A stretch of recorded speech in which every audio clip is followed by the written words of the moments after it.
9월 6일 금요일 청소년 매일 성경 함께 묵상해 보도록 하겠습니다. 오늘 본문은 열왕기하 3장 13절로 27절까지의 말씀입니다. 엘리사는 자신을 찾아온 여호람에게 왜 왔냐고 말하며 부모가 섬기던 우상 숭배자들에게 찾아가라고 했습니다.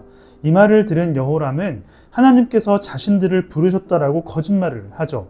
이 사실을 알고 있던 엘리사는 하나님께서 남유다의 왕 여호사밧이 같이 없었다면 북이스라엘의 왕 여호람을 위해 응답하지 않으실 것이라고 단호하게 말합니다.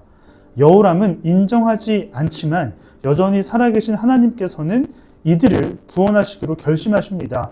그래서 엘리사는 도랑을 많이 파라고 말합니다. 왜 도랑을 파야 했을까요? 17절을 보면 비와 바람이 없어도 물이 가득 차게 될 것이라고 하는데 이 사람들이 섬기던 바알은 폭풍의 신이었습니다. 그렇기 때문에 하나님은 여호람이 의지했던 우상과는 전혀 다른 존재임을 드러내시기 위해서 도랑을 파라고 했던 것입니다. 더 나아가 모압과의 전쟁에서 승리하게 해주실 것이라고도 하셨습니다.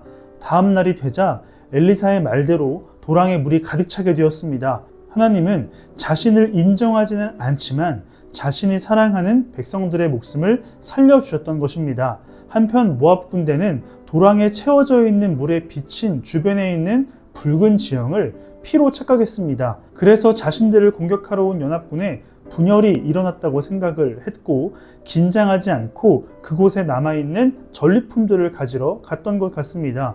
하나님께 승리의 약속을 받은 연합군은 긴장하지 않고 공격하러 오는 모압군을 손쉽게 처리해 나갑니다. 이 모습을 본 모압 왕은 자신의 아들을 섬기던 신에게 제물로 바칩니다.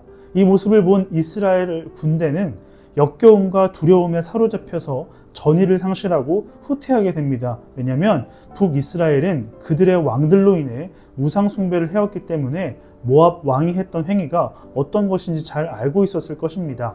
이렇게 연합군은 하나님께서 준비해 주신 승리를 온전히 누리지 못하게 됩니다. 오늘 본문을 통해서 우리가 알 수 있는 것은 구원과 심판은 하나님을 하나님으로 인정하느냐 아니냐로 결정된다라는 것입니다. 하나님은 차별 없이 모두에게 물을 주시는 분입니다. 우리는 판단의 기준을 내가 아니라 하나님께 두어야 한다라는 것이죠. 여러분, 출애굽 당시 10가지 재앙은 애굽에게는 심판이었지만 이스라엘에게는 구원이었습니다. 여호람은 하나님을 자신의 생각 안에 가두어 판단하고 있습니다. 하나님을 우상과 같은 존재로 생각한다라는 것이죠. 앞으로 하나님께서 베푸신 모든 것들은 하나님을 하나님으로 인정하지 않은 여호람에게는 하나님으로부터 멀어지게 되는 심판으로 작용될 것입니다. 우리도 하나님이 주신 오늘이라는 시간을 하나님을 기억하고 감사하는 것에 사용하지 않는다면 우리에게 오늘은 하나님으로부터 멀어지는 심판의 시간이 될 것입니다. 오늘 하루 하나님을 하나님으로 인정해서 하나님의 마음과 뜻을 조금이라도 느낄 수 있는 축복을 누리는 청소년부가 되기를 간절히 소망합니다.